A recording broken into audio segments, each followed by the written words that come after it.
hermosura de su palabra, ¿verdad que sí? Así que la semana pasada estábamos hablando de un poder sanador que hay en Jesús. Un poder sanador que lo vimos por medio de los 2 milagros que realizó el Señor. La mujer de flujo de sangre y la hija de Jairo. Entre ellas, como ya habíamos dicho, había mucho paralelismo entre ellas, que 12 años de enfermedad, 12 años de vida cronológica, ambas eran mujeres sin nombre, sin rostro, totalmente desarraigadas de la sociedad por enfermas y por mujeres, ¿verdad? Pero ambas fueron sanadas por el toque de fe, y eso no se nos puede olvidar en esta mañana. Un toque que fue el motor para que ese poder sanador que hablábamos la semana pasada se pusiera en ejecución y funcionara. Esto era un toque número 1 porque Jairo pidió que él fuera a su casa y Jesús la tocara a la niña, y la mujer del flujo de sangre se dedicó a tocar, ambas motivadas por un solo elemento, se llama la fe. ¿Verdad? Así que en esta mañana, cuando leemos el texto y desde el tiempo de Jairo y antes de lo de Jairo, vemos a un pueblo judío que espera al Mesías, pero está incómodo con el Mesías en medio de ellos, ¿verdad? Así que estaba Jesús incómodo en su tierra natal. Alguien me está siguiendo en esta mañana, que dentro de lo suyo, dentro de lo que era su casa, su nación, su casa, ellos no podían entender que ese que andaba cerca de ellos era el que ellos tanto esperaban. No entendían los milagros porque estaban más pegados a la ley que al Dios de la ley. Así que era inclusive una burla constante que había para el Señor. En su propia tierra no lo aceptaron, y por causa de la incredulidad no hubo muchos milagros, ¿verdad? Así que es triste esperar algo que tú siempre has anhelado, que era la llegada del Mesías, y el Mesías entra en medio de ellos, ellos no lo reconocieron.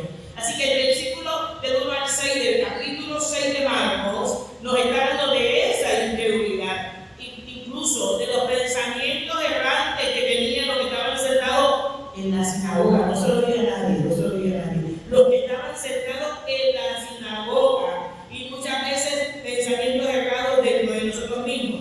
Y Marcos sigue gritando con voz en cuello que el reino está en medio nuestro, de aquel pueblo y de nosotros, y que está diciendo, está develando la identidad de Jesús, diciendo, este es el Hijo de Dios, este es el Dios encarnado. Pero oiga lo que lo dice, este es el que tanto esperábamos, este no es un milagrero. Alguien me puede seguir en esta mañana, porque no seguimos a Dios por los milagros, seguimos a Dios porque este es el Hijo encarnado que murió en la cruz por nosotros, y en acción de adoración y en acción de gracia seguimos al Señor. No por los milagros son un efecto de la fe, eso se habla más adelante. Y Marcos le está diciendo, este no es un milagrero, este es el Jesús que está en medio nuestro, el Mesías esperado. Y este Mesías, por obediente, por seguir las instrucciones de su Padre, está pagando el precio de su llamado. ¿Cuánto pagan el precio del llamado? ¿Cuánto lo están pagando?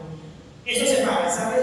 No se crean que eso es gratis. Lo único que es la salvación, no se paga el precio del llamado. Sí, los mismos de él, llenos de sarcasmo, de incredulidades, de burla, y vivió soledad extrema.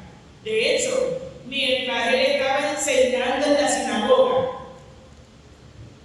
los que estaban allí decían, adiós, y este no es el hijo del carpintero, adiós, este no es el hijo de María, adiós, este no es el hermano de él, y las hermanas están aquí. O sea, que no pues hay nada bueno en Nazaret, no había nada bueno, nada bueno. Ay, qué cosa más terrible. Y si fuera, mira, maestro, usted que sabe de eso cuando está al frente, maestro. Oiga bien, Rudy, cuando estás al frente enseñando, y la gente allá, Jesús enseñando en la sinagoga, y los mismos decían, ¿y qué se creen usted? Adiós, el más inteligente, el matriculado, le mira ahora este, ¿qué se cree? Si este se crió con nosotros, jugaba bendiga con nosotros, corrió bicicleta con nosotros, ¿de dónde sacó tanta palabrería? ¿De dónde tanta cosa? Y eso pasa en el día de hoy. No se crea que no sucede, ¿sabes? No se crea que no sucede. No podían al Jesús el Mesías. Y a veces nosotros no podemos reconocer a Jesús el Mesías en el cuerpo de nuestros hermanos. A veces no vemos a Jesús en nuestros hermanos y no lo podemos reconocer. Los discípulos en Narnia, ¿cuántos dicen amén a eso? En Narnia, no entendían nada, no sabían nada. Para ellos todas las enseñanzas estaban ahí, las tomaban, pero no entendían. Estaban totalmente enajenados. Pero Marcos nos quiere decir en esta mañana a nosotros que tenemos que mirar en el espejo de los discípulos y que podamos reconocer que somos humanos, que fallamos, que somos los llamados y que por la bendita gracia que Pablo nos habla es que podemos estar de pie. No es que somos superhéroes, no es que somos los mejores, es que la gracia, Él lo dijo, yo me tengo que ir y vendrá otro, porque es que tenemos que andar ungidos y atados al Espíritu Santo para poder llevar a cabo la misión que Dios ha puesto en nuestras manos. Es la gracia la que nos cubre y nos sustenta. Y seguimos de pie por eso. Pero Marcos 1:15 dice el mismo discurso, no lo cambia. Arrepentíos y creed que este reino está cerca. El reino de Dios está en medio nuestro. A nosotros, al igual que los discípulos, nos debe hacer la misma pregunta: ¿está el reino en medio nuestro? ¿Reconozco yo quién nos ha llamado y para qué tiempo nos ha llamado? Yo creo que Marco está más que claro que el rechazo de Jesús duele, pero no lo desmotivó para seguir haciendo el trabajo que tenía que hacer. Miren, y no era que fue un rechazo, es que lo rechazaron los suyos, los de la casa, fueron los que lo rechazaron. Imagínense ese estatus en medio nuestro. Lo que nos deja claro a nosotros en esta mañana, que ser seguidores del Señor, vamos a vivir y tenemos que estar conscientes que vamos a tener situaciones similares a las que Jesús ha tenido que enfrentar, porque nos ha comisionado a nosotros a predicar su palabra en su nombre. ¿Cuándo dicen amén a eso? Nos comisionaron, ¿usted lo sabía? Usted está comisionado a eso. Si no lo sabía, buenos días, usted está comisionado para llevar la buena nueva en el nombre del Señor. La gran comisión existe y está viva y es real. No es un cuento, es cierto. Y nos siguen preparando para continuar esta comisión. La gran comisión no termina, sigue y lo seguimos legando a otras generaciones. La misión de Dios tampoco termina en trabajar con nosotros como sus llamados. Pero miren, en el versículo del 7 al 13 de capítulo 6 de Marcos, donde vamos sentados, ocurre algo único que yo quisiera que usted compartiera conmigo. Jesús llama a los discípulos y los envía de dos en dos a llevar la buena nueva. Pero es interesante esto, Susan, porque los discípulos estaban con Jesús en la sinagoga, en el camino, y ellos vieron todo lo que él pasó, cuando la gente lo perseguía, cuando la gente lo difamaba, cuando la gente lo despreciaba, cuando se burlaban de él. Ahora, bajo ese cuadro tan hermoso, le dice: ahora vayan ustedes de dos en dos, y oigan bien, y yo les voy a entregar poder y autoridad, porque sin el poder y la autoridad del Padre es imposible predicar este evangelio. ¿Alguien me sigue esta mañana? Es imposible. Vayan, enseñen y prediquen.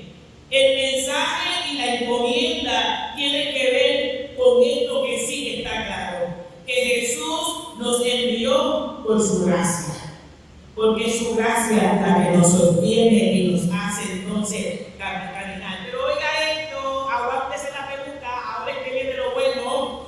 Dice que mientras Jesús enseñaba en la sinagoga y los murmuradores estaban en el templo mientras él predicaba, dice que cuando ellos hablaban de Jesús estaban asombrados por cómo él hablaba. Pero oiga esto, la realidad del texto por detrás, que no está en la traducción del 60, dice que lo que sucedió en el templo fue un escándalo. Fue un escándalo. No fue que se... ¡ay, qué maravilla! No,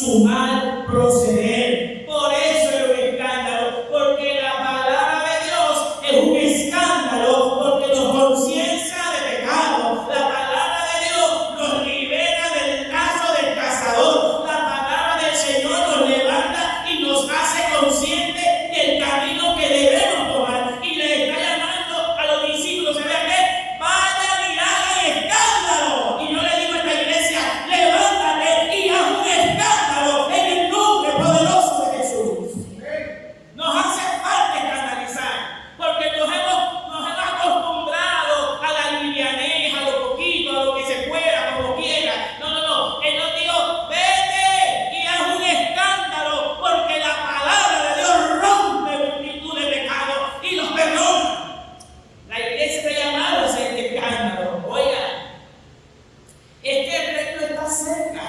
Y cuando el reino se acerca, se tiene que disipar las tinieblas. Cuando el reino se acerca, es otra cosa lo que sucede. Y en esta mañana nos otorgan el mismo poder y autoridad para que vayamos y que hagamos el trabajo. Se las entregó, no hacía falta nada más. Solo la palabra es la que corta a los filos. Oiga, qué maravilloso es Dios.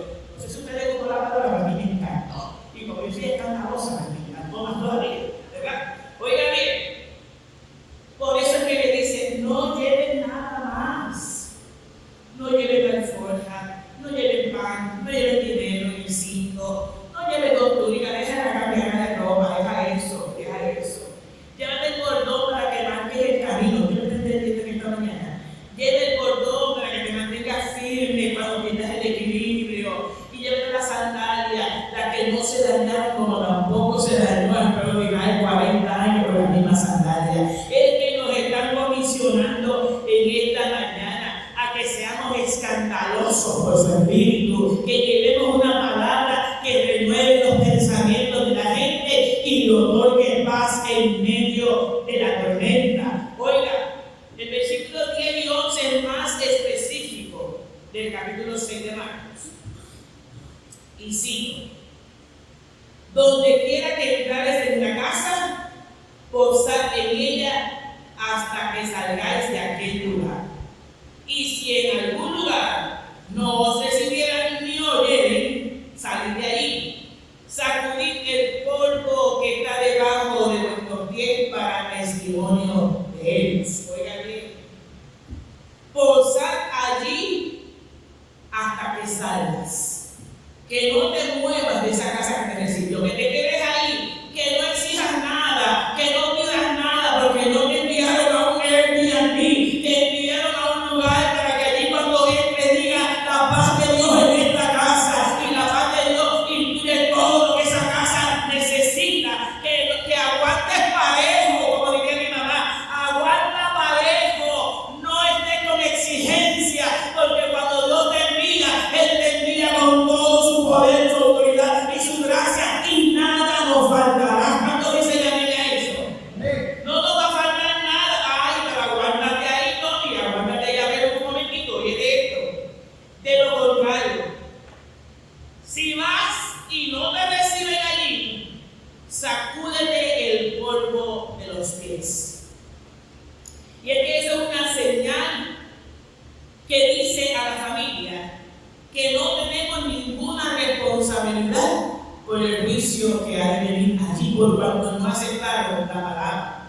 ¿Okay? Es más, dice, cuando me sacudo los pies en esa casa que no quieren usar la palabra, y esa casa podemos ser nosotros cuando adoran a Dios, cuando no queremos entender la palabra, cuando no queremos regirnos por la misma, nos sacudimos los pies y caminamos, y es por eso que se convierte en una zona del juicio de Dios, porque Dios ha enviado la salvación y usted decidió por el juicio. Pero más que eso, la comparación está fuera de liga. Porque se convierte en una zona que no quiso escuchar nada, como Sodoma y Gomorra. Fuerte eso, ¿no? Muy fuerte. Es más, si eso fuera todo, también. Pero está diciendo el texto entre sus entrelíneas. Nos está diciendo el texto que es increíble que los que creen en el Mesías, que esperan en el Mesías, estén más perdidos que los gentiles. por cuanto no aceptan la palabra enviada. Y hay creyentes, no importa el seniority, que nos creemos que estamos más salvos y estamos más perdidos que perdidos, ¿no? Lo mismo le sucedió a Ezequiel, y por eso lo podemos ver en Ezequiel 2, del 1 al 5. Y es que Ezequiel, en medio de su dolor del cautiverio en Babilonia, tuvo un encuentro hermoso con el Señor. El Señor se le apareció allí en la orilla del río Quebar, oiga, y allí le habla, y es su gracia, el poder, su espíritu, quien lo levanta y le dice: vete y diga al pueblo que mi fidelidad está con ellos, que no estoy encerrado en el templo, que era lo que creía el pueblo de Israel, que solamente estaba cerrado en el pueblo, en el templo. No, ve y dile que mi fidelidad es real, te oigan o no te oigan. Y creo que le dijo: te pongo frente a llamarte a quién, a Jeremías, ¿no? Vete, dile. ¿Y qué le dijo a Timoteo? A tiempo y qué, y a destiempo lleva la buena nueva. Ese es el trabajo de la iglesia. Vivimos un Cristo y morimos por este Cristo. En Él hay poder y hay valor de existencia, en este Dios maravilloso. Yo creo que en esta mañana sigue reafirmando Dios el llamado a la iglesia. Sigue Dios diciendo: aunque se burlen de ti y estés harto, como dijo el salmista en el 123, aunque estés harto de la burla y del cansancio, no te olvides que la gracia y la autoridad de Dios está sobre ti, y no dejes de cumplir tu ministerio. Cumple con tu palabra del Señor. Oiga bien, utiliza esta autoridad de Dios para la encomienda que nos ha dado. ¿Cómo se llama? ¿Cómo se llama la encomienda? Porque esta autoridad de Dios, este envío de Dios, lo que hace es afirmar nuestra confianza en quien nos llamó y nos comisionó. Porque no solo me llamó, me comisionó, y me comisionó a hacer un escándalo. ¿Cuándo quiere hacer un escándalo? Nadie quiere hacer un escándalo. Somos santos, nadie quiere hacer un escándalo. Y hacemos un escándalo para que el arroz subió de precio. Vamos a poner al Señor. Y un escándalo por el Evangelio, no nos atrevemos. ¿Cuántos se atreven a hacer un escándalo por el Evangelio? Oh, es un escándalo no juntarme con la gente que me puede contaminar. Es un escándalo negarle a hacer lo que otros quieren por obedecer a Cristo. Eso es un escándalo, porque eso desestabiliza a la gente. Eso es lo que la gente quiere, que siga la corriente.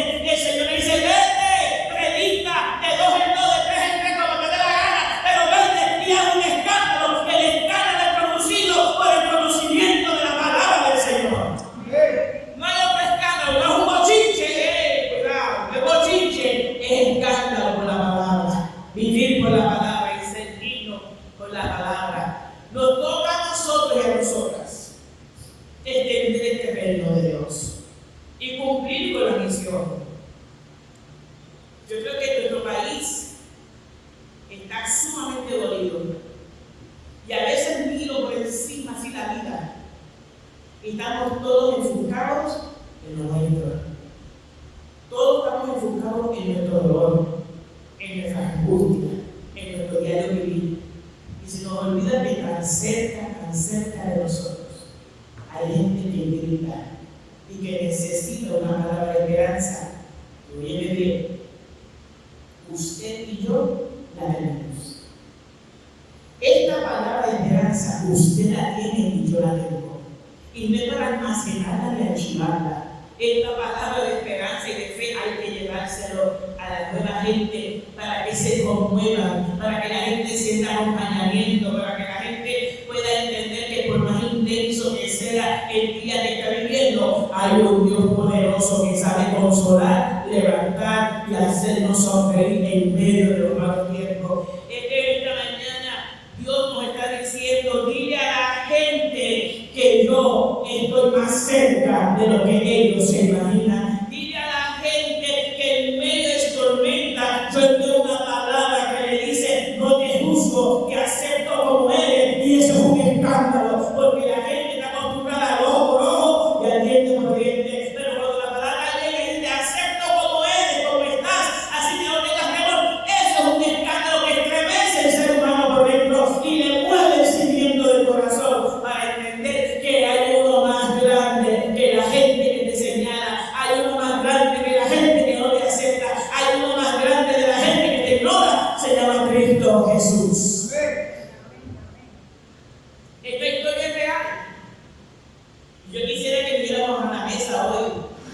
consciente de otra cosa. Y mientras escribía, me surgieron unas preguntitas que uno se hace, cosas así, unas cosituras, como yo digo ahora. ¿Quiénes han salido a proclamar a Cristo en el último día? ¿Quiénes? ¿Hemos salido a llevar esperanza a alguien? ¿O nos hemos quedado encerrados de lo nuestro? Porque la calor está brutal y no nos salir de aire acondicionado. ¿O estamos enfocados en nuestro yo? Que eso es un problema muy grande, el yo. En que yo soy perfecto. ¿A quién viste esta semana que le pudiste llevar la buena nueva? ¿A quién puedes escandalizar con una palabra de aliento bíblica? En esta mañana tenemos que sacudir nuestros pies también. Y a veces hay que sacudirlo en casa, con nosotros mismos. Porque a veces se nos ha olvidado hacer la encomienda que Dios nos ha dado. A veces se nos ha olvidado que hay un trabajo que ejecutar. A veces nos ha olvidado que de mí se encarga Dios y Dios me comisionó para que yo trabaje con otros. Y se nos olvida ese dato. En esta mañana sería bueno que hagamos una huerta con nuestros sentidos y hacemos la pregunta: ¿tú reconoces que tienes autoridad de Dios? ¿Reconoce que en este tiempo te ha llamado Dios a hacer la buena nueva, a escandalizar a la gente con el poder sanador? ¿Reconoce que en esta mañana hay que comenzar a manejar el ministerio y el llamado de Dios de otra manera? ¿Reconoces en esta mañana que la historia de los discípulos de Marcos 6 también se plasma en el cuerpo de Cristo? ¿Reconoces en esta mañana que nosotros y nosotras también fuimos escandalizados? Que oiga esto. Las dos advertencias, que reciban o no te reciban, la hace Jesús con intención, ¿saben por qué? Para que los discípulos no fueran sorprendidos y escandalizados. Le está diciendo, hay gente que te va a aceptar y hay gente que no te va a aceptar, pero ninguna de las dos formas puede interrumpir el llamado que te he hecho de ir a llevar la buena nueva. Él no dice, no quiero que tú te escandalices por lo que la gente hace, escandalízate por lo que la palabra te promete, con la sanidad que produce la palabra de Dios. En esta mañana, el poder sanador de la semana pasada está en medio nuestro, pero en esta mañana se reafirma la palabra que escandaliza nuestra vida y nos dice, no tienes que andar cabizbajo ni triste ni con depresiones. Cuando Cristo está en medio nuestro, hay esperanza para el pueblo de aquellos que han creído. En esta mañana nos toca recibir vida, nos toca predicar, nos toca cantar, a pesar de lo que podamos estar sintiendo en el corazón, tristeza, alegría, decepción, como se llame. Pero hoy la palabra me escandaliza, porque a pesar de las condiciones que nos podemos encontrar en esta mañana, nos sigue convocando para que caminemos y llevemos la buena nueva de salvación. Es un momento de activar nuestra obediencia y nuestra misión. En esta mañana, muchos están esperando que te acerques, ores, unas y le des una palabra de aliento. Y yo te invito en esta mañana a que cuando vengas a la mesa, le digas a Dios, pon tu palabra en mi boca como un escándalo liberador. Úsame para poder libertar a otros en tu nombre. De pie, por favor.